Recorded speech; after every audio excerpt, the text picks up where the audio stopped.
Halo Sobat On Trending, kembali lagi bersama kami yang bakal membahas informasi-informasi menarik untuk teman-teman semua. Kali ini, kalian ditemani oleh admin Kecul. Oh ya, saling berbagi informasi itu perbuatan mulia loh, asalkan informasi yang diberikan positif dan tidak merugikan orang lain ya. Sebelum kita bahas topik yang satu ini, mending teman-teman klik tombol subscribe dan lonceng notifikasinya ya. Dan juga jangan lupa like dan share video ini ke media sosial kalian, agar kami lebih bersemangat lagi untuk mengembangkan channel ini. Banyak sekali kisah menarik dan misteri yang diceritakan oleh prajurit TNI dalam menjalankan tugas. Salah satunya, kisah perjuangan seorang prajurit di hutan Papua.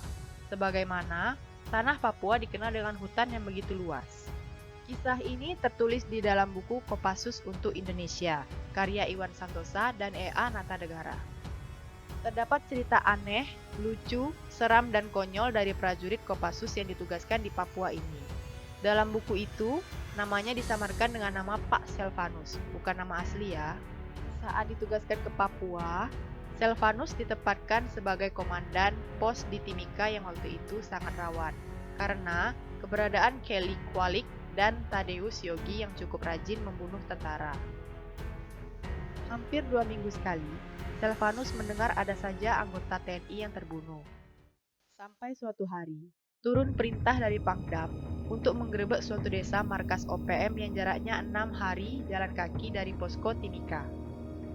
Selvanus meminta prajurit-prajurit terpilih untuk dibawa menyerbu desa markas OPM.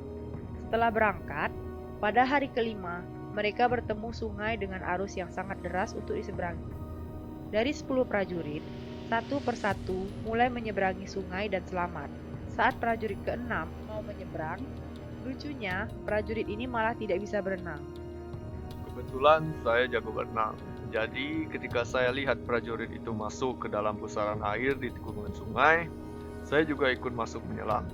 Akhirnya ia terbuang dan terus saya ikuti. Sampai suatu titik sungai itu hilang jadi air terjun. Ya saya minggir. Sampai akhirnya dia menepi. Tinggallah Selvanus sendirian di hutan Papua yang berada di ketinggian 4.000 meter di atas permukaan laut. Hanya ada baju basah tanpa bekal apapun. 5 orang sudah menyeberang. 3 orang belum menyeberang dan saya hanyut bersama si kopral. Ini adalah satu-satunya motivasi saya untuk bertahan dan mencari si kopral. Karena anak buah saya yang di sungai pasti bisa saling menolong. Besoknya, walau tidak makan seharian, Selvanus masih optimis anak buahnya tersangkut dan selamat. Disinilah mungkin saya terlalu asik mencari sehingga ketika mau kembali, saya sudah tidak bisa ingat lagi. Di kepala saya harus mencari arah ke Timika untuk lapor ke komandan dan melanjutkan mencari anak buah yang hilang. Tidak terasa sudah masuk hari keempat. Sepatu saya sudah hilang karena hanyut ketika dibuka waktu tidur.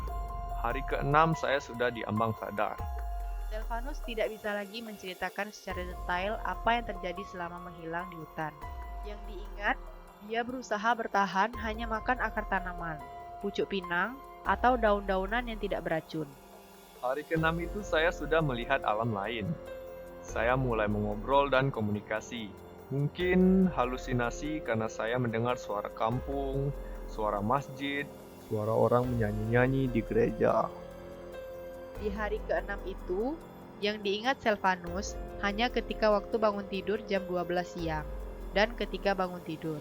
Sisanya tidak diingat lagi. Anehnya, dia masih bisa terus berjalan sampai hari ke-11 dan menyeberangi sungai dengan lebar 200 meter sebelum tiba di Timika. Menurut wakil komandan Satgasnya, yang waktu itu berada di Jayapura, Selvanus tiba di Timika hanya tinggal tulang berbalut kulit. Matanya yang terus berputar liar seperti penari kecak dan telapak kaki bengkak penuh dengan potongan kayu. 4 orang dokter dari Freeport turun untuk memeriksanya, dan dia dinyatakan sehat, bebas mulai dari cacing tambang sampai malaria. Setelah dinyatakan sembuh, saya diundang datang ke Jayapura untuk makan-makan dengan Danjen, Pangdam, dan staf-stafnya. Anehnya, makanan satu meja itu semua habis saya makan sendiri. Cerita Selvanus dengan tertawa mengingat kejadian itu. Selvanus lanjut menceritakan, selama hidup di hutan, dia tidak sendiri, melainkan ada yang menemani, namun makhluk yang hidup di dunia lain. Saya makan banyak begitu, bukan balas dendam. Tapi rupanya ada yang ikut. Tiba-tiba saya ingat bahwa saya selama di hutan memang selalu ditemani 3 orang. Kalau matahari sudah terbenam, satu memijat kaki, satu memijat pundak, dan satu lagi berbagi rokok sama saya. Alamnya sudah lain. Motivasi saya waktu sadar sudah jam 12 siang adalah bagaimana nasib pasukan saya. Setelah kejadian itu, Selvanus dibawa ke orang pintar untuk dimandikan, jam 12 malam dengan air bunga. Selesai dimandikan, dia hanya mengajukan satu pertanyaan. Kok saya ada di Jayapura? Cerita Selvanus selamat setelah hilang belasan hari di tengah hutan di Papua menyimpan hal misterius. Namun, dari cerita Selvanus, ada contoh luar biasa. Seorang komandan TNI tak meninggalkan anak buahnya saat dalam bahaya. Segitu dulu ya sobat, semoga informasi yang kami berikan dapat menghibur kalian dan bisa kalian petik sisi positifnya. Sampai ketemu di video selanjutnya ya.